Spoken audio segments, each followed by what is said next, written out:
So या आज आपण मुळात काही महत्त्वाच्या गोष्टी बघणार आहोत आणि याच्यामध्ये आपला क्रम असा असेल की आपण पहिल्यांदा माझ्याकडे एक प्रेझेंटेशन आहे, मी तुम्हाला काही गोष्टी समजावून सांगणार आहे. म्हणजे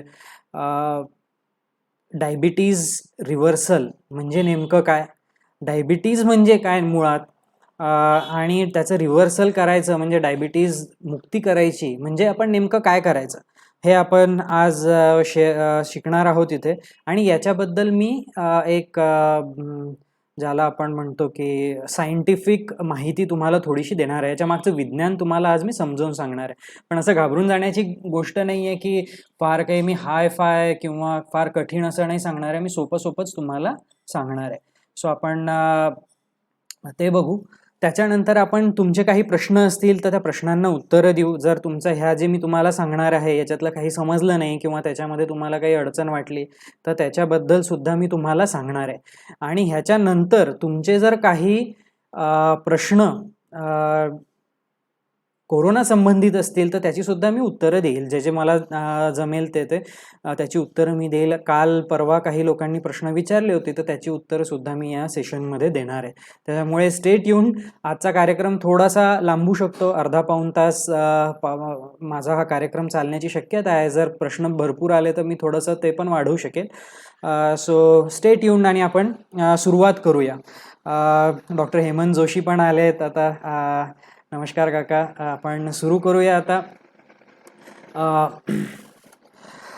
तर डायबिटीज हा आजार, याला आपण जीवनशैलीचा आजार म्हणतो. याच्या सोबतच आपल्या असं लक्षात येईल की डायबिटीज सोबतच इतर आजार सुद्धा जीवनशैलीचे आजार आहेत. म्हणजे उच्च रक्तदाब आहे, लठ्ठपणा आहे, याच्याशिवाय हृदयविकार आहे. हे सगळे आजार जे आहेत हे आजार मुळापासून बरे होऊ शकतात. आणि ह्यासाठीच आम्ही बुलढाण्याला डायबिटीज रिव्हर्सल क्लिनिक हा उपक्रम सुरू केलेला आहे. तर डायबिटीज रिव्हर्सल म्हणजे काय ते आज आपण समजून घेणार आहोत. तर जीवनशैलीचे आजार, आता हे जर तुम्ही बघितलं तर हे एक मी चित्र काढलेलं आहे आणि हे आपल्या सर्वसामान्य लोकांना समजेल असं चित्र मी इथे काढलेलं आहे. तर इथे जर तुम्ही हे झाड बघितलं तर हे आजारांचं झाड आहे. आणि इथे जर तुम्ही बघू शकले तर झाडाच्या ज्या फांद्या आहेत इथे तुम्हाला डायबिटीज आहे, उच्च रक्तदाब आहे, हृदयविकार आहे, स्ट्रोक आहे, पॅरालिसिस आपण ज्याला म्हणतो तो, त्याच्यानंतर किडनीचे आजार आहेत. हे सगळे आजार जे आहेत हे आजार यांना आपण जीवनशैलीचे आजार म्हणतो. यांना असं का नाव पडलंय? कारण की हे आजार आपल्या जीवनशैलीमध्ये जर काही दोष असतील तर त्याच्यातून येणारे दोष आहेत. आता आपण इथे खाली मुळाशी बघूया. ह्या झाडाच्या जे फांद्या आहेत यांना जे लागलेली फळं आहेत आजारांची, तर ह्याच्या मुळाशी काय आहे आपण बघू. आपली जनुकीय किंवा शारीरिक रचना, म्हणजे आपण काय म्हणतो याला की आपलं जेनेटिक्स कसं आहे, आपलं शरीर कसं बनलेलं आहे, आपली अनुवांशिकता कशी आहे, हे याला आपण जेनेटिक्स म्हणतो. जनुकीय आणि शारीरिक रचना ही एक छोट्या प्रमाणामध्ये काम करते. पण महत्त्वाचे अजून घटक आहेत. आणि जनुकीय रचना आपण काही बदलू नाही शकत, आपली अनुवांशिकता आपण बदलू नाही शकत. पण सोबत जर तुम्ही बघितलं तर चुकीचा आहार, त्याच्यानंतर व्यायामाचा अभाव, म्हणजे आपण आहार चुकीचा घेतो, त्याच्यानंतर व्यायामाचा अभाव असतो, आपण व्यायाम नीट करत नाही, त्याच्यानंतर आपली बैठी जीवनशैली असते, आपण सारखं बसून असतो, त्याच्यानंतर म्हणजे आज खरं म्हणजे ते बघायला गेलं तर जवळपास सगळ्याच लोकांची जीवनशैली ही बैठी जीवनशैली झाली. अगदी जे फक्त मजूर आहेत, जे कष्टाची कामं करणारे लोक आहेत, त्यांची फक्त जीवनशैली ही श्रमाची जीवनशैली आहे. त्याच्यानंतर झोप, आज म्हणजे अभ्यास सुद्धा असा आहे, शास्त्रीय अभ्यास जे पब्लिश झालेले आहेत ते सुद्धा असे आहेत. आणि माझा स्वतःचा अनुभव सुद्धा असा आहे की खूप लोकांची झोप ही अपुरी असते, पुरेसा आपण रात्री झोपत नाही आणि सलग आपल्याला जी झोप आपल्या आरोग्यासाठी हवी असते ती आपल्याला मिळत नाही. त्याच्यानंतर सततचा ताणतणाव, आपल्याला सतत काही ना काही ताणतणाव दिसत असतो. तर ह्या ज्या गोष्टी आहेत तर ह्या गोष्टी ज्या आहेत ह्या आपल्यासाठी त्रासदायक गोष्टी, याला धोक्याचे घटक आपण म्हणत असतो. तर हे जे घटक आहेत जीवनशैलीमधले धोक्याचे घटक, हे आपल्या आजारांच्या मुळाशी आहेत. आता याच्यामध्ये तुम्ही बघाल तर पोल्युशन याच्यामध्ये नाही आहे. काही जे काही आता वाढती दगदग आहे ती याच्यामध्ये आपण इन्क्लूड केलेली नाही, किंवा जी व्यसनं आहेत ती सुद्धा इथे दिसत नाहीत. पण ते पण कारणं आहेतच, ते पण त्या या आजारांच्या मुळाशी आहेत. पण आपण मूळ जो फोकस करतोय तो ज्या गोष्टी आपण सहज बदलू शकतो अशा गोष्टींवर आपण इथे फोकस केलेला आहे. पण एक लक्षात ठेवा की व्यसन आहे, प्रदूषण आहे, ह्या ज्या काही गोष्टी आहेत, अन्नामध्ये भेसळ आहे, ह्या सगळ्या गोष्टी सुद्धा आजारांसाठी कुठेतरी म्हणजे त्रासदायक आहेतच. सो त्याच्याबद्दल काही दुमत नाही. तर हे जे घटक आहेत मुळाशी जे दिसतात आहे, तर हे मुळाशी घटक दिसतात, तर हे आपल्याला ही मुळं आपल्याला रोजच्या जीवनशैलीत दिसत नाही. पण आपल्याला काय दिसतं, जे जमिनीच्या वर आहे ते दिसतं. मग आपल्याला लठ्ठपणा दिसतो. तर म्हणून सगळ्या आजारांचं उगम हे लठ्ठपणाशी निगडीत आहे. म्हणून लठ्ठपणा जर आपल्याला असेल तर आपल्याला सावधानता बाळगायला हवी. तर आता आपण डायबिटीज कडे वळूया थोडंसं, की डायबिटीजसाठी आपला पहिला उपचार काय असतो. तर हे जर तुम्ही बघितलं तर माझ्या काकांचं प्रिस्क्रिप्शन आहे. त्यांना डायबिटीज, उच्च रक्तदाब आणि रक्ताची कमतरता असे आजार झाले होते, त्यांचं निदान झालं होतं. त्यांचं बीपी तुम्ही इथे बघितलं तर बरंच वाढलेलं आहे, त्यांचं शुगर पण बऱ्यापैकी वाढलेलं आहे. आणि त्यांच्यासाठी आपण काय उपचार करतो, आपण गोळ्या चालू करतो. पण आणि ह्या गोळ्या ज्या चालू करतो, ह्या गोळ्या कशासाठी चालू करतो आपण, तर आपल्याला काळजी वाटते, आपल्याला काळजी असते की आपलं बीपी खूप वाढलेलं राहील, आपलं शुगर वाढलेलं राहील आणि त्यांनी आपल्या आजारावर, आपल्या शरीरावर वाईट परिणाम होईल. पण जर समजा आपण, जसं मी सांगितलं की जीवनशैलीत बदल केले तर आपल्याला ह्या आजारांमध्ये खूप बदल करता येऊ शकतो, फक्त जीवनशैलीने.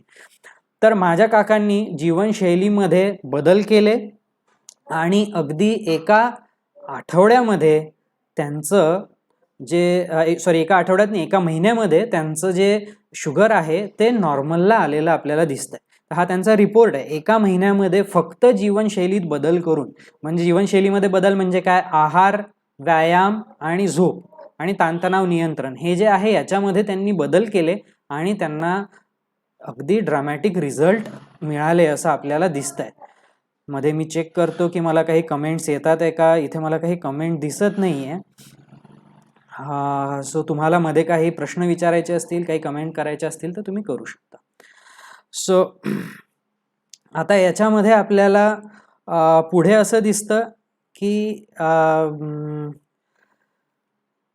हे जसं आपण बघितलं, हे माझ्या काकांचं उदाहरण होतं. याच्या सोबतच आपल्याला आता हे माझे दुसरे पेशंट आहे आणि हे जे सगळे लोक आहेत जे आपल्याला यांचे इथे रिपोर्ट्स बघायला मिळतात आहे किंवा ज्यांचे फोटो आपल्याला बघायला मिळतात आहे, या लोकांनी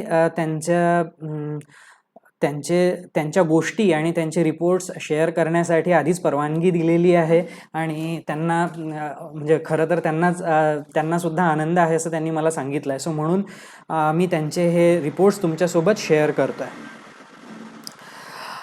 सो आता याच्यामध्ये रवी देशलहराजी आपल्याशी जॉईन झालेत. ते हॅलो म्हणतात आहे. हॅलो.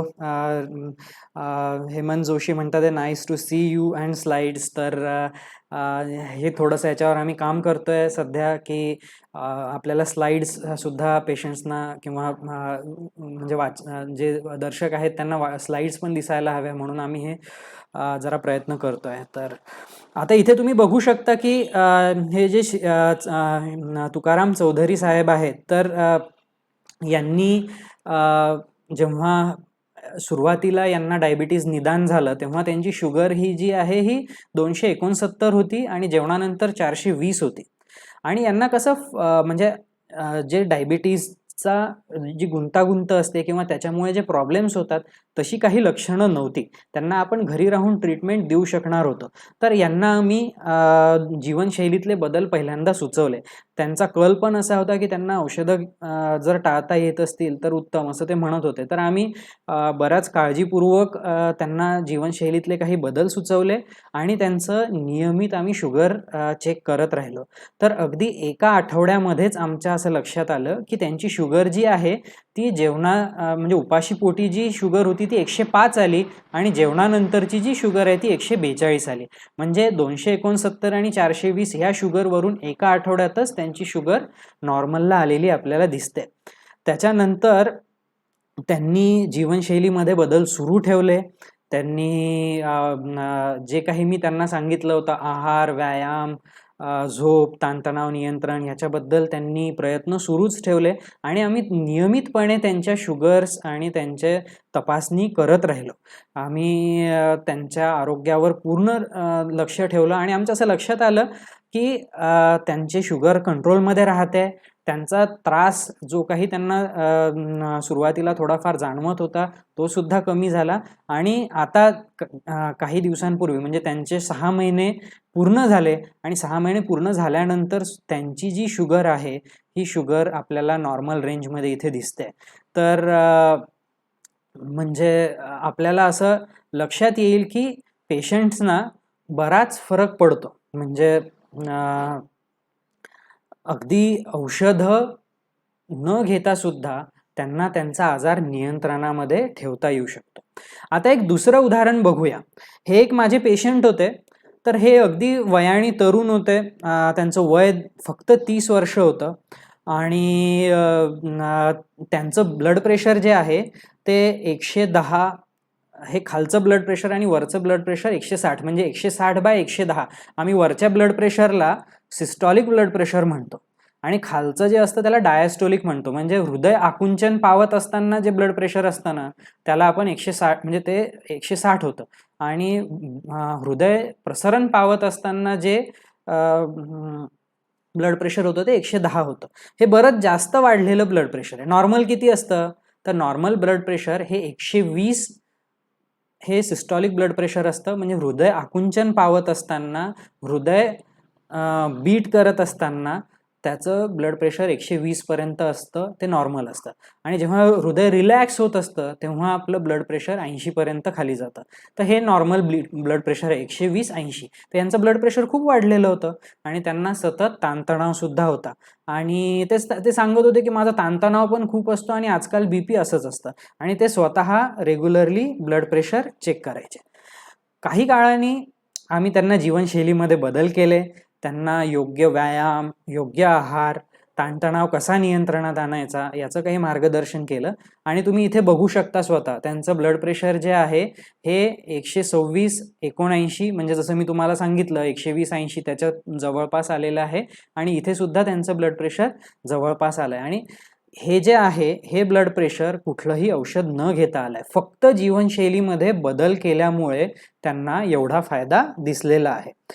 तर आपल्याला हे लक्षात घ्यायला पाहिजे की जीवनशैलीचे आजार आहे, डायबिटीज आहे, बीपी आहे, हे जर जीवनशैलीमुळे होतात तर जीवनशैलीत बदल केल्याने आपल्याला असे ट्रिमेंडस फरक दिसू शकतात. आता हा माझा मित्र आहे. माझ्या मित्राचं नाव दिलीप धनगर आहे आणि त्यांनी मला सांगितलं की तू माझा फोटोसुद्धा शेअर करू शकतो. इनफॅक्ट माझ्या ब्लॉगवर जर तुम्ही गेले असाल तर तुम्ही दिलीपची गोष्ट वाचली असेल. जर तुम्हाला वाचायची असेल तर तुम्ही माझ्या ब्लॉगवर जा, vinayakhingne.com वर, आणि तिथे तुम्हाला ही गोष्ट वाचायला मिळेल. तर दिलीपनी सुद्धा जवळपास 2 महिन्यामध्ये 10 किलो वजन कमी केलं. त्याचा पोटाचा घेर तुम्हाला इथे दिसतोय, 42 इंच होता त्याच्यावरून तो 34 इंचापर्यंत आला. त्याचा रक्तदाब सुद्धा कमी झाला. शुगर म्हणजे जे सगळे जे पॅरामीटर्स होते हे पॅरामीटर्स सुधारायला लागले. हे जर तुम्ही त्याच्या गोष्टीमध्ये गेले तर तुम्हाला डिटेल अगदी ते बघता येईल. पण सांगण्याची गोष्ट ही आहे की त्यांनी वजन कमी केलं, जीवनशैलीत बदल केले, तर त्याचं वजन सुद्धा कमी झालं जे वाढलेलं होतं ते. त्याच्यानंतर त्याचं ब्लड प्रेशर कंट्रोलमध्ये आलं, ज्याची त्याला खूप काळजी वाटत होती, ती काळजी सुद्धा कमी झाली. त्याचा गुडघा दुखायचा आणि त्याला गुडघा दुखण्यासाठी तो डॉक्टरांकडे गेला, तेव्हा त्याला सांगण्यात आलं की ऑस्टिओआर्थरायटिसची सुरुवात होते म्हणून, म्हणजे सांधे झिजायला सुरुवात झाली.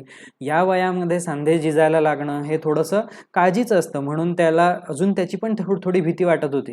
तर त्यांनी जीवनशैलीत बदल केला, वजन कमी केलं आणि वजन कमी केल्यानंतर सांधेदुखीसुद्धा थांबली आणि त्याला असं वाटायला लागलं की आता मी हेल्दी झालो आहे म्हणून. सो हे खूप छान आहे. आता प्रशांत, आता बरेचसे जे तुम्हाला इथे दिसतात ते उदाहरणं, तर हे माझ्या जवळचे मित्र आहेत, माझे नातेवाईक आहेत आणि म्हणजे काय म्हणतात, चॅरिटी स्टार्ट्स ॲट होम आपण जसं म्हणतो तसं माझी जी सुरुवात आहे माझी पेशंट्सची आणि ज्यांना मी ट्रीटमेंट सुरू केलं आहे, तर हे माझ्या घरातून सुरू झालं आहे. तर प्रशांत ला सुद्धा लठ्ठपणाचा त्रास होता, त्याचं कोलेस्ट्रॉल वाढलेलं असायचं आणि हे जे कोलेस्ट्रॉल वाढलेलं असायचं, या कोलेस्ट्रॉलमध्ये ट्रायग्लिसराईडची जी लेवल होती ती 332 होती. त्यांनी पण वजन कमी केलं, 10 किलो वजन कमी केलं, आहारामध्ये बदल केले, झोप, ताणतणाव नियंत्रण याच्याकडे लक्ष दिलं, व्यायाम सुरू केला आणि त्याचं वजन झपाट्याने कमी झालं आणि कुठलंही औषध न घेता त्याचं जे कोलेस्ट्रॉल आहे ते 332 वरून 182 वर आलं. तर हे सगळं फक्त जीवनशैलीतील बदलांमुळे शक्य झालेलं आहे. अशीच स्टोरी माझे चुलत बंधू विजय हिंगणे यांची सुद्धा आहे. त्यांचं जे HbA1c आहे, आपण जे डायबिटीजमध्ये सरासरी बघत असतो, तर ते त्यांचं 7.8 होतं, म्हणजे बऱ्यापैकी वाढलेलं होतं त्यांचं शुगरची पातळी आणि त्यांनी झपाट्याने वजन कमी केलं, आहारामध्ये बदल केले, व्यायाम केले आणि तुम्हाला इथे दिसेल की त्यांचं HbA1c 5.1 वर आलं आहे. तर त्याच्यामध्ये भरपूर फरक पडलेला आहे. शुगर पण कंट्रोलमध्ये आली आणि वाईट कोलेस्ट्रॉल जे आहे ट्रायग्लिसराईड हे सुद्धा 413 वरून त्यांचं 168 वर आलेलं आहे. तर हे जे सगळे फरक आहेत हे आपल्याला जीवनशैलीतले बदल केल्यामुळे दिसलेले फरक आहेत. आणि हे केल्यामुळे म्हणजे आता जसं आपल्याला जी काळजी असते सुरुवातीला की बाबा मला आजार झाला म्हणजे माझी शुगर वाढलेली राहिली तर त्याचा मला त्रास होईल, त्यानंतर काही वेळेस आपल्याला अशी काळजी असते की माझं ब्लड प्रेशर वाढलेलं राहील. तर तुमच्या लक्षात आलं की जीवनशैलीतील बदलामुळे हे जे घटक आपण तपासून बघत असतो याच्यामध्येच फरक दिसतो. शुगर कंट्रोलमध्ये येताना दिसते, ब्लड प्रेशर कंट्रोलमध्ये येताना दिसतं, वाईट कोलेस्ट्रॉल तुम्हाला कंट्रोलमध्ये येताना दिसतं. पण याच्यापेक्षा पण एक मोठा फायदा आपल्याला होताना दिसतो, तो म्हणजे आपली जीवनशैलीच बदलून जाते. आपला जे क्वालिटी ऑफ लाईफ म्हणतो याच्यामध्ये खूप ट्रिमेंडस फरक आपल्याला दिसतो. तर माझे एक पेशंट आहेत पडोळ साहेब आणि त्यांनी एक अगदी भावूक होऊन मला हे उदाहरण त्यांनी सांगितलं होतं. ते म्हणाले की साहेब, मी आता त्यांना बेसिकली डायबिटीज होता, लठ्ठपणा होता आणि ते औषधं घेत होते डायबिटीजसाठी आणि त्यांचं शुगर कंट्रोलमध्येच येत नव्हतं. तर ते मग मला जेव्हा भेटायला आले आणि आम्ही त्यांचं औषध कमी केलं आणि बंद केलं, त्यांचं औषध बंद केलं आणि त्यांना आम्ही आहार, व्यायाम, जीवनशैलीमध्ये बदल हे सांगितले. तर औषध का बंद केलं हे मी पुढे तुम्हाला सांगेल, पण त्यांच्या जीवनशैलीत बदल केले आणि असं आमच्या लक्षात आलं की त्यांचं शुगर पण कंट्रोलमध्ये आलं, त्यांची औषधं बंद झाली आणि त्यांना छान वाटायला लागलं, त्यांचं आरोग्य सुधारलं आणि त्यांनी मग जेव्हा ते त्यांचा चांगला रिपोर्ट माझ्याकडे घेऊन आले आणि ते म्हणाले सर माझी पूर्ण औषधं बंद आहेत, माझे सगळे रिपोर्ट्स खूप छान आहेत आणि मला एकदम फ्रेश वाटतंय. तर तेव्हा त्यांनी मला एक सांगितलं की मी जेव्हा सगळ्यात पहिल्यांदा जेव्हा मी डॉक्टरांकडे गेलो होतो तेव्हा डॉक्टरांनी मला 3 गोष्टी सांगितल्या की आता तुम्हाला डायबिटीज झालेला आहे, तर आतापासून पुढे कुठलाही निर्णय घेताना डायबिटीज हा तुमच्या आयुष्याचं केंद्रस्थान असला पाहिजे. म्हणजे काय, centre of your life should be diabetes. काही निर्णय घ्यायचा असला, काही डिसिजन घ्यायचा असला तर पहिले डायबिटीजचा विचार केला पाहिजे. त्याच्यानंतर दुसरं त्यांना असं सांगण्यात आलं होतं, डॉक्टरांनी सांगितलं की तुम्हाला ह्या ज्या गोळ्या औषधं हे नेहमीसाठीच सुरू राहतील आणि तुमचं आयुष्य आजच, आता तुम्हाला डायबिटीजचं निदान झालं, तुमच्या जे निरोगी मित्र आहेत त्यांच्यापेक्षा तुमचं आयुष्य 10 वर्षांनी कमी झालंय. तर हे जे डॉक्टरांनी त्यांना सांगितलंय खोटं सांगितलं होतं का? नाही, याच्यात काहीही खोटं नाहीये. हे जे सगळं सांगितलंय डॉक्टरांनी अगदी योग्यच सांगितलंय आणि हे पेशंट्सच्या बाबतीमध्ये होतं. बऱ्याच डॉक्टरांचा हा अनुभव आहे की पेशंट्सना हे सांगावं लागतं की आता डायबिटीज तुमच्या केंद्रस्थानी असला पाहिजे, नाही तर त्यांची तब्येत बिघडते. त्या आहारावर नियंत्रण ठेवत नाहीत आणि बऱ्याच त्यांना प्रॉब्लेम्स येतात. तर त्यांना हे सांगावंच लागतं की तुम्ही तुमचा डायबिटीज केंद्रस्थानी ठेवा. प्लस गोळ्या, औषधं जवळपास मॅक्झिमम लोकांमध्ये आपल्याला गोळ्या आणि औषधं नेहमीसाठी सुरू ठेवावीच लागतात. आणि आयुष्यमान पण डायबिटीज झालेल्या पेशंट्सचं कमी होताना आपण बघतो. याला शास्त्रीय आधार सुद्धा आहे. त्यामुळे हे खरं म्हणजे सांगायला गेलं तर हे काही खोटं नाहीये. पण जेव्हा आपण त्यांच्या जीवनशैलीतच बदल केले, तेव्हा ते म्हणायला लागले की आता माझी परिस्थिती कशी आहे? ते म्हणतात आता माझं आरोग्य केंद्रस्थानी आहे. मला डायबिटीजची काळजी नाही करावी लागत. मला माझ्या आरोग्याचा विचार करतो की माझ्यासाठी हेल्दी काय आहे? मग मी ते सिलेक्ट करतो. मी हा विचार नाही करत मी डायबिटिक आहे की मला बीपी आहे. मला आजाराचा विचार नाही करावा लागत. मी कशाचा विचार करतो? माझं आरोग्यासाठी मला काय चांगलं आहे. तर मग हा खूप मोठा एक दृष्टिकोनात फरक त्यांच्या पडला.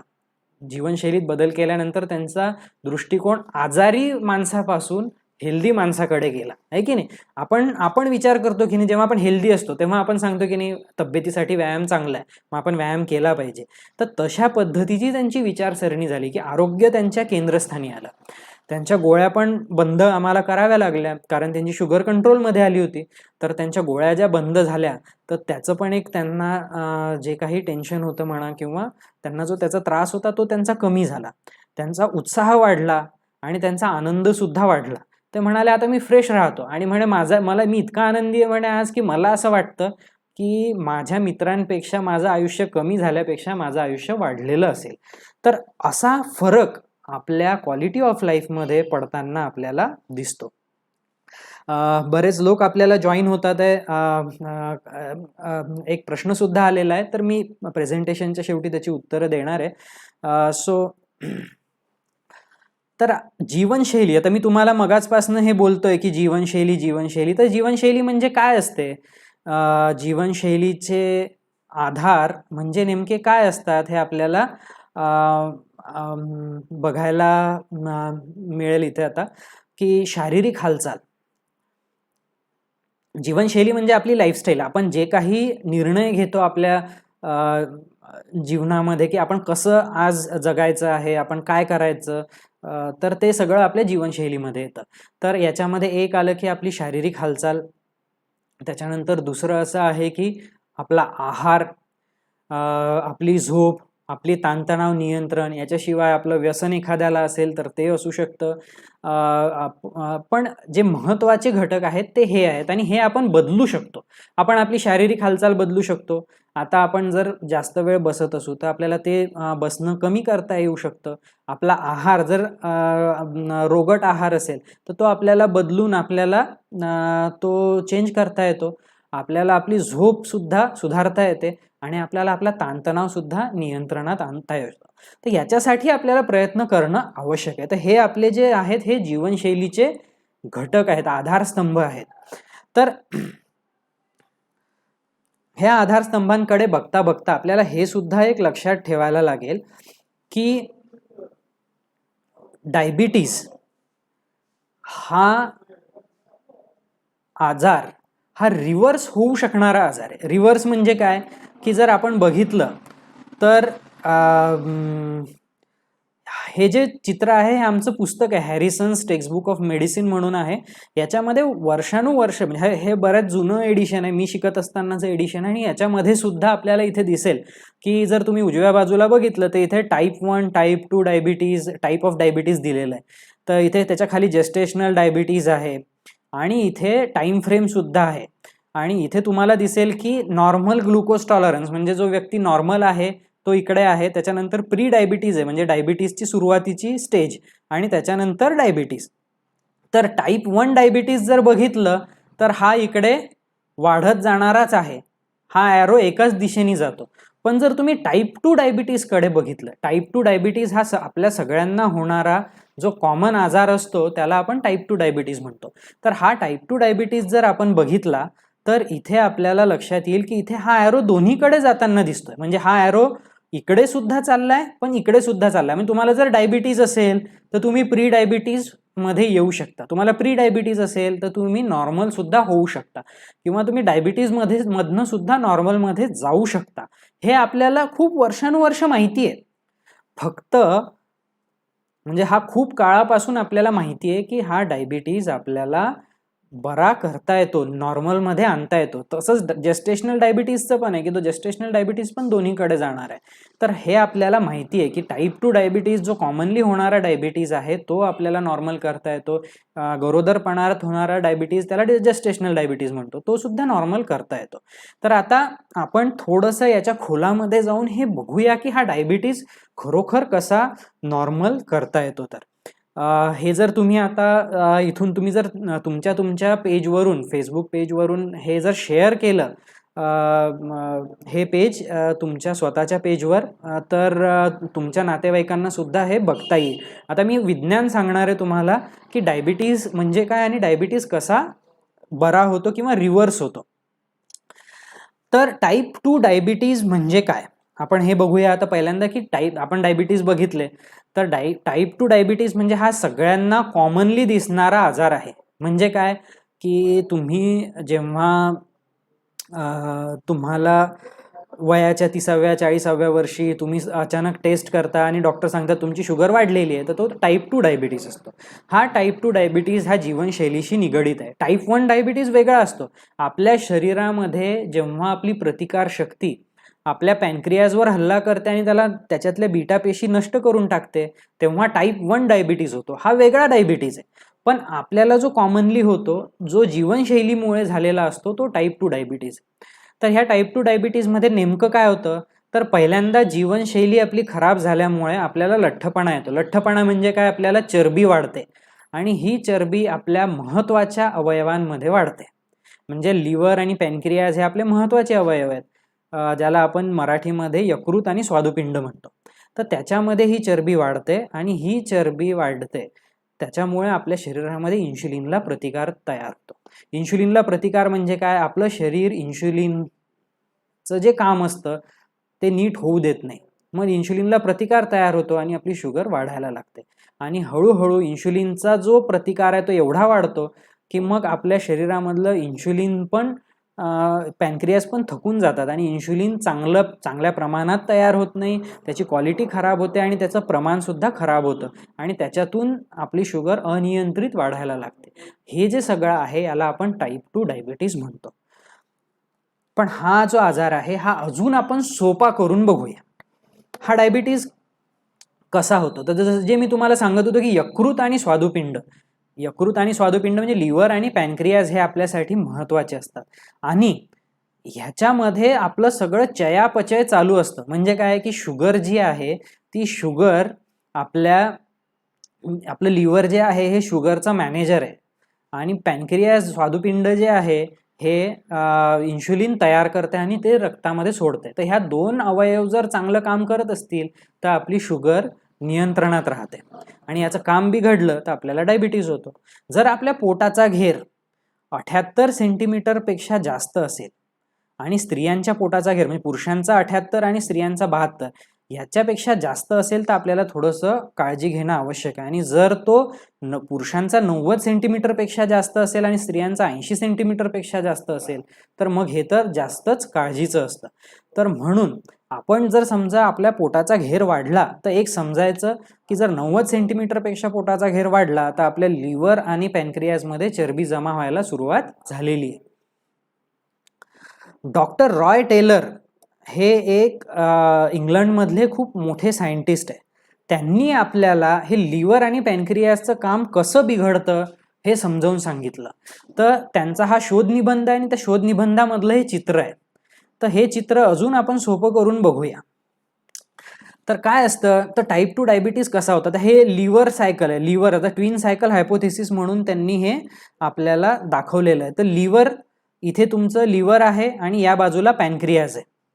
तर काय होतं की सुरुवातीला जेव्हा आपण जास्त खातो तर तेव्हा आपल्याला काही लोकांना थोडासा मसल इन्सुलिन रेझिस्टन्स असतो आणि काही लोकांना थोडंसं म्हणजे जास्त खातात. ते इथे पण तुम्हाला दिसेल कॅलरी एक्सेस आणि इन्शुलिन रेझिस्टन्स. म्हणजे काय की आपल्या कॅलरीज वाढल्या शरीरामधल्या आणि इन्शुलिनला थोड्याफार प्रमाणात प्रतिकार आपल्या शरीरामध्ये आहे.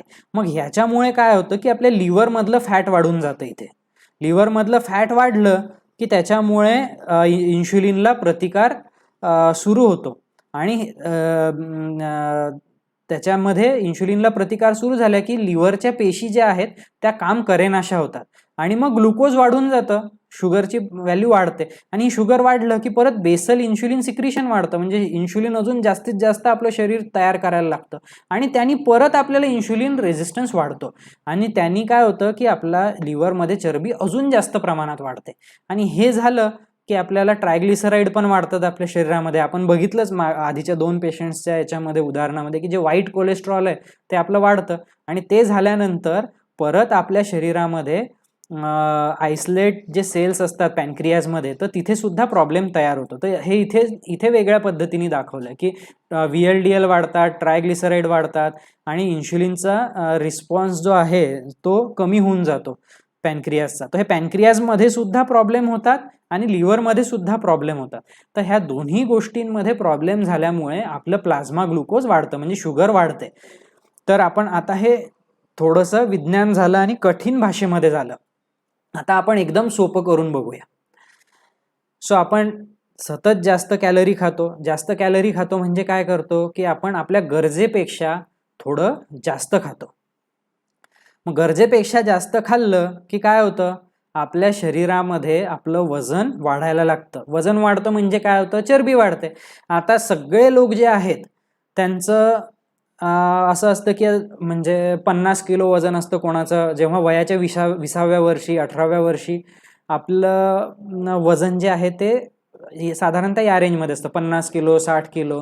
फारच कमी लोकांचं वजन 65-70 किलो असतं. मॅक्झिमम लोकांचं वजन जे आहे ते 50 किलो, काही लोकांचं 40 किलो सुद्धा असतं. स्त्रियांचं वजन 35 किलो पण असतं बरेचदा. तर आपल्याकडे आपण छोट्या बांध्याचे लोक आहोत. आपलं वजन फार कमी असतं. माझ्या बॅचमधले किंवा माझे 12वीच्या वर्गातले मुलं जर बघितले तर 50-60 किलोच्या वर कोणी नसायचं. म्हणजे अगदी किरकोळ आपण अपवाद सोडले तर. मग त्याच्यानंतर काय होतं की आपली शारीरिक वाढ संपते. मग जे वजन वाढतं ते चरबीच्या स्वरूपात वाढलेलं असतं. म्हणून इथे मी लिहिलंय की वजन वाढतं म्हणजे चरबी वाढते. सो आणि हे वजन किंवा ही चरबी का वाढते, कारण आपण सतत जास्त कॅलरीज खातो. आता तुम्ही जर रोज व्यायाम केला, वजन उचलणारा व्यायाम रोज केला 20व्या वर्षापासून आतापर्यंत, तर तुमचं वजन स्नायूंच्या आणि हाडाच्या वजनाच्या स्वरूपात वाढू शकतं. होतं, काही लोक अगदी रेग्युलरली व्यायाम करतात, वजन उचलणारे व्यायाम करतात आणि त्यांचे मसल आणि बोन्स म्हणजे स्नायू आणि हाडं मजबूत होतात आणि त्यांचं वजन वाढतं. पण अपवाद सोडले तर सगळ्यांचं जे वजन वाढलेलं असतं ते चरबीमुळे वाढलेलं असतं. आणि हे का वाढतं की कारण आपण गरजेपेक्षा जास्त कॅलरीज खातो. मग हे जे वजन वाढतं ही चरबी जी आहे ही आपली यकृत आणि स्वादुपिंड यांच्यामध्ये जमा होते. म्हणजे सतत कॅलरी जास्त खातो त्याच्यामुळे वजन वाढतं आणि वजन वाढतं म्हणजे ढेरी वाढते आणि आपलं ते सगळं चरबी जी आहे ती यकृत आणि स्वादुपिंड याच्यामध्ये जमा झालेली असते. आता यकृत आणि स्वादुपिंडामध्ये चरबी जमा झाली की त्याचं काम बिघडतं आणि हे काम बिघडलं की आपल्याला डायबिटीज होतो. पण आता इथे खास गोष्ट आहे की इथे आपल्याला डायबिटीज झाला, पण जर आपण आहार कमी करून वजन कमी केलं तर ती चरबी नष्ट सुद्धा होते. म्हणजे आता इथे पारडं जे दाखवलंय म्हणजे हे तराजू दाखवलाय तर आता इकडे आपली चरबी वाढली तर हे वर गेलं, पण हे जर आपण इकडची चरबी कमी केली तर हे पारडं खाली येईल. बरोबर आहे की नाही? तसंच आहे की आपल्याला जर वजन कमी केलं तर ती चरबी नष्ट होते आणि ती चरबी नष्ट झाली तर टाईप 2 डायबिटीज आणि रक्तदाब नियंत्रणामध्ये येतो. आणि हे त्यांना कसं कळलं की असं होतं म्हणून, हे आतापर्यंत कोणालाच माहिती नव्हतं. सो हे आपल्याला कसं कळलं तर त्यांनी हे हे इथे चित्रामध्ये जे दिसतात आहे हे डॉक्टर रॉय टेलर आणि त्यांचे सहकारी माईक लिन म्हणून आहे. तर ह्या दोघांनी म्हणजे यांच्या सहकाऱ्यांनी मिळून हा प्रयोग केला. आता इथे तुम्हाला दिसत असेल उजवीकडे हे हिरवं जे दिसतंय तुम्हाला लिव्हर, तर इथे 36% लिव्हर फॅट लिहिलंय. म्हणजे काय की 36% चरबी या लिव्हरमध्ये जमा झालेली आहे. तर आपण जर आहार कमी केला आणि झपाट्याने वजन कमी केलं तर इथे तुम्हाला दिसतंय की ही चरबी नष्ट झाली आहे. इथे 2% आली आहे. तर इथे तुम्हाला दिसतं त्यांनी स्कॅन करून आपल्याला दाखवलं की जर वजन कमी केलं तर तुमच्या पोटामधली चरबी, लिव्हरमधली आणि पॅनक्रियाजमधली चरबी कमी होते. तर इथे चित्रामध्येच दिसतं आपल्याला हिरवी चरबी बघा इथे किती आहे आणि इथे किती कमी झाली आहे. तर याच्यावरून आपल्या लक्षात येतं की त्यांनी पहिल्यांदा अभ्यास करून दाखवलं की जेव्हा आपण वजन कमी करतो किंवा आहार कमी करतो आणि झपाट्याने वजन कमी होतं तेव्हा आपल्या लिव्हर आणि पॅनक्रियाजमधली चरबी सुद्धा कमी होते. आणि त्यांनी याच्यात वेगवेगळे प्रयोग केले. बरेच वर्ष झाले हे प्रयोग करतात आहे. तर तिथे त्यांनी पहिल्यांदा जो अभ्यास केला ना त्याचं नाव आहे काउंटर पॉइंट स्टडी. मला माहित नाही हा कर्सर तुमच्या याच्यावर फिरतोय का, पण आय होप तो फिरत असेल. पण इथे पहिल्यांदा त्यांनी अभ्यास केला की काउंटर पॉइंट स्टडी नावाचा अभ्यास केला. त्यांनी काय केलं की जेव्हा तुमचं वजन कमी होतं आणि लिव्हर आणि पॅनक्रियाज मधली चरबी कमी होते तेव्हा तुमचा इन्शुलिनला असणारा प्रतिकार कमी होतो का, तर ते त्यांनी तपासून बघितलं. आणि त्यांनी हे सुद्धा बघितलं की जेव्हा तो कमी होतो प्रतिकार तेव्हा तुमचं शुगर कंट्रोलमध्ये येतं का. आता हे त्यांनी पहिल्या स्टडीमध्ये त्यांच्या लक्षात आलं की हो, जी डायबिटीसची पहिली पायरी आहे इन्शुलिनला प्रतिकार होणे आणि हे सगळं तिथे बरं होतं. जर समजा तुम्ही आहार कमी केला, तुम्ही लाईफस्टाईलमध्ये चेंजेस केले आणि तुमचं वजन कमी झालं तर तुमच्या लिव्हरमधलं सुद्धा वजन कमी होतं आणि तुमचं डायबिटीज म्हणजे शुगर आणि इन्शुलिन रेझिस्टन्स कंट्रोलमध्ये यायला मदत होते. मग त्यांनी काय म्हटलं की आता हे जर तुम्ही केलं मग त्याच्यानंतर तुम्ही नॉर्मल खायला लागले. जर समजा तुम्ही आधी कसं ते वजन कमी करायसाठी आपण कमी खातो, मग तुम्ही नॉर्मल खायला लागले तर त्याच्यानंतर सुद्धा हा जो काही चांगला परिणाम झालेला आहे हा टिकून राहतो का, तर त्यांच्या लक्षात आलं की हो टिकून राहतो. तर तो जो अभ्यास त्यांनी केला त्याला म्हणतात काउंटर बॅलन्स स्टडी. हे दोन्हीही जे अभ्यास आहेत हे वैज्ञानिक अभ्यास आहेत आणि हे आमच्या मेडिकल जर्नलमध्ये पब्लिश झालेले आहे. तर तुम्हाला जर बघायचे असले, माझ्यासोबत आता काही डॉक्टर सुद्धा इथे अटॅच झालेले, जॉईन झालेले आहेत फेसबुक लाईव्हला. तर त्यांनी हे म्हणजे त्यांना जर हे चेक करून बघायचं असेल किंवा ह्याच्यात त्यांना इंटरेस्ट असेल तर ते बघू शकतात. ते अगदी छान रिसर्च पेपर्स त्यांचे आहेत. आणि मग त्यांनी काय विचार केला की आता बरं ठीक आहे, तुम्ही जर वजन कमी केलं तर डायबिटीज नियंत्रणात येतो, मग तो काही काळ टिकून सुद्धा राहतो. जर तुम्ही वजन कमी थोडं टिकवून ठेवलं, तुम्ही नॉर्मल जेवण केलं तरी तो टिकून राहतो. आणि नंतर त्यांनी हे जे आहे सुरुवातीचे स्टडीज काही कमी पेशंट्समध्ये केले. त्यांनी अगदी साध्या लोकांना जर तुम्ही हा जो डाएट आहे किंवा हे जे काही एक्झरसाइज आहे हे साध्या लोकांना करायला लावलं, ज्यांना डायबिटीज आहे त्यांनी क्लिनिकमध्ये जायचं डॉक्टरच्या आणि तिथे तो डॉक्टरकडून समजून घ्यायचा आणि ते स्वतः घरी करायचं. असं केलं तर जमेल का, असं म्हणून त्यांनी एक अभ्यास केला. त्याचं नाव आहे डायरेक्ट अभ्यास, डायरेक्ट ट्रायल. तर हे जे डायरेक्ट ट्रायल आहे लॅन्सेट नावाच्या अतिशय प्रसिद्ध अशा वैद्यकीय जर्नलमध्ये पब्लिश झाला होता आणि त्याचे रिझल्ट जर तुम्ही बघितले तर खूपच सुरेख आहेत. त्यांनी काय म्हटलंय की 12 महिन्यानंतर जवळपास अर्धे जे काही लोक याच्यामध्ये सहभागी झाले होते त्याच्या अर्ध्या लोकांचा डायबिटीज औषधांशिवाय बरा झाला आणि त्यांना कुठलीही औषधं न देता त्यांचा डायबिटीज 1 वर्षानंतर नियंत्रणामध्ये होता. आणि हे जे आहे हे त्यांनी अगदी प्रायमरी केअरच्या सेटिंगमध्ये, म्हणजे जसं की डॉक्टरांना तुम्ही जाऊन भेटता अशा ठिकाणी, अगदी मोठ्या हॉस्पिटलमध्ये किंवा मोठ्या रिसर्च लॅबोरेटरीमध्ये नव्हतं केलेलं, साध्या क्लिनिकमध्ये सुद्धा त्यांनी हे करून दाखवलं. आणि हा अभ्यास खूप छान आहे, हा सुद्धा तुम्ही वाचा. याच्यामध्ये त्यांनी असं सांगितलंय की बऱ्याचशा पेशंटचं जे ब्लड प्रेशर आहे ते सुद्धा नियंत्रणामध्ये आलं होतं आणि त्याच्यानंतर त्यांना असं सुद्धा लक्षात आलेलं आहे की त्या पेशंट्सना, एक मिनिट मला सॉरी जरा काय झालं, डोळ्याचं दाखवायचं आहे का, वरती आहे वरती वरती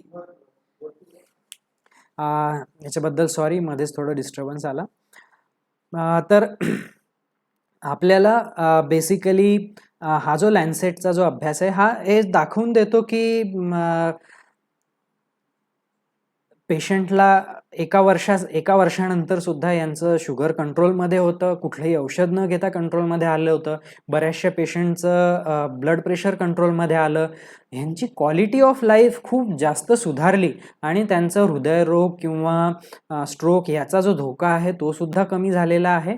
आणि एवढं सगळं छान झालं आणि पेशंटला फार त्रास झालेला नाही आहे, म्हणजे ज्याला आपण मेजर ॲडव्हर्स इव्हेंट म्हणतो किंवा ॲडव्हर्स इफेक्ट म्हणतो, तर अशा पद्धतीने पेशंटला कमी कॅलरीज देऊन त्यांना थोडंसं उपाशी ठेवून जे काही त्यांनी जीवनशैलीत बदल करून केलं होतं, तर ते केल्यामुळे पेशंटला मोठा त्रास असा काहीही झालेला नाही आहे. तर हे एक आपल्याला खूप छान इथे बघायला मिळालं आणि त्याच्यानंतर खरं तर म्हणजे एक थोडीशी क्रांती मेडिकल फील्डमध्ये झालेली आहे असं मला वाटतं. बरेच लोक आता ह्या अनुषंगाने थोडंसं ट्रीटमेंट करायला सुरुवात करतात आहे. निसर्ग काय म्हणतो, म्हणजे आता हे तर मी तुम्हाला अगदी सायन्स सांगितलं, तर बरेच लोक असं मला म्हणतात की म्हणे सर तुम्ही चरबीविषयी इतकं बोलता, लठ्ठपणाविषयी बोलता, पण चरबी तर निसर्गानेच दिली आहे ना आपल्याला, नैसर्गिक आहे, आपण आता खाल्लं तर पोटात चरबी जमा होणारच. आणि बरेचदा आता कसं असतं की लोक संदर्भ सोडून वाक्य उचलून आम्हाला पाठवतात, म्हणजे कुठेतरी लिहिलेलं असतं की चरबी हे आपल्यासाठी आवश्यक आहे, तर मग ते सांगतात की सर असं तर आम्ही ऐकलं की चरबी आपल्यासाठी आवश्यक आहे, मग तुम्ही असं कसं म्हणता. तर आपल्याला हे सुद्धा समजून घ्यायला पाहिजे की जास्त प्रमाणात वाढलेली चरबी ही, पहिल्यापासून मी सांगितलं की चरबी तर नॉर्मल असतेच, पण जास्त प्रमाणात वाढलेली चरबी, पोटाचा घेर आपला किती पाहिजे, 90 सेंटीमीटरच्या आत पाहिजे आणि शक्यतोवर 80च्या आत असेल तर सगळ्यात चांगलं, पण त्याच्यापेक्षा जास्त जर आपला पोटाचा घेर वाढला याचा अर्थ आपली चरबी गरजेपेक्षा जास्त झाली आहे. निसर्ग काय म्हणतो, आता हे कॅनडामधल्या बांफ नावाच्या एका अभयारण्यामधला फोटो आहे. तिथे ही अस्वलं बघायला मिळतात कॅनडामध्ये. तर कॅनडात भरपूर बर्फ पडतो, थंडी खूप असते, तिथला हिवाळा अतिशय भयंकर असतो. तर एक ब्राऊन अस्वल आणि काळं अस्वल, म्हणजे हे 2 प्रकारचे अस्वलं तिथे असतात आणि ही अस्वलं थंडीमध्ये शीतनिद्रेमध्ये जातात. शीतनिद्रेमध्ये म्हणजे हायबरनेशनमध्ये जातात. तर काय करतात हे अस्वलं, भरपूर खाऊन घेतात जेव्हा त्यांना चान्स मिळतो. तर इथे बघा, ही दोन्ही अस्वलं वरती जर बघितली तर खूप गुबगुबीत आहेत. आणि मग काय होतं की शीतनिद्रेमध्ये जेव्हा जातात तेव्हा ही हिवाळ्यामध्ये काहीही खात नाहीत, हायबरनेशनमध्ये अस्वलं काहीही खात नाहीत आणि त्यांची जी चरबी त्यांनी साठवून ठेवली आहे ती जाळतात आणि त्याच्यामधून ऊर्जा मिळून ती जिवंत राहतात. आणि मग तुम्ही इथे आफ्टर जर बघितलं तर शीतनिद्रेमधून जेव्हा ही अस्वलं बाहेर येतात तेव्हा ही अस्वलं बघा किती बारीक झालेली आहेत, कारण त्यांची सगळी चरबीच संपून गेली. तर ही चरबी कारण त्यांनी वापरलेली असते त्यांच्या जगण्यासाठी, त्यांना जिवंत राहण्यासाठी याची गरज असते. तर हे आपल्याला इथे दिसतं की अस्वलं ही चरबी वापरतात. मग चरबी जी आहे ती जमा झाली तर ती वापरल्या गेली पाहिजे. ती कधी वापरल्या जाईल, आपली उपासमार झाली किंवा आपल्याला उपास घडला तरच ती चरबी वापरल्या जाईल, बरोबर की नाही. तर बरेचसे पेशंट असे असतात, किंवा आता आज आपण जर स्वतः आपलं बघितलं तर आपल्याला उपास घडतच नाही ना, आपली चरबी जमा होते. नॅचरल जे आपलं मेकॅनिझम आहे, डिफेन्स मेकॅनिझम, की आपल्याला उपास घडला कधी तर चरबीच पाहिजे, ते सुरूच असतं, पण आपल्याला उपास कधीच घडत नाही आणि आपण गरजेपेक्षा कमी कधीच खात नाही. मग त्याच्यामुळे आपली चरबी जमा होत राहते. तर आता तुम्ही इथे बघितलं की बाबा अस्वलं ती चरबी जमा करतात आणि ती वापरून सुद्धा टाकतात. मनुष्य काय करतो, माणूस काय करतो, माणूस चरबी जमा करतो. आता हा जो व्यक्ती आहे याची ढेरी तुम्ही बघितली, पण ही ढेरी कधीच कमी होत नाही. हिवाळा असो, उन्हाळा असो, दुष्काळ असो, सुकाळ असो, हा व्यक्ती कधीच कमी खात नाही. त्याच्यामुळे ही चरबी जी आहे ही तुमच्या लिव्हरमध्ये, पॅनक्रियाजमध्ये जमा होते आणि सतत जास्त चरबी तुमच्या शरीरात जमा झाली तर ती आपल्यासाठी त्रासदायक ठरते. आता मी जे तुम्हाला सांगितलं की डॉक्टर रॉय टेलर आणि त्यांनी हा एक जो खूप छान अभ्यास केला या अभ्यासामुळे असं झालेलं आहे की अगदी अमेरिकन डायबिटीज असोसिएशन जे आहे त्यांच्या सुद्धा गाईडलाईन्स चेंज झाल्या आणि त्यांनी सुद्धा सांगितलं की आपल्याला लठ्ठपणा कमी करणे हे आवश्यक आहे. डायबिटीसच्या पेशंटनी लठ्ठपणा कसा कमी करायचा याच्यासाठी अमेरिकन डायबिटीज असोसिएशननी डॉक्टरांना गाईडलाईन्स दिलेल्या आहे. तर त्यांनी सांगितलं की डायबिटीसचा प्रतिबंध करायला मदत होते. त्याच्या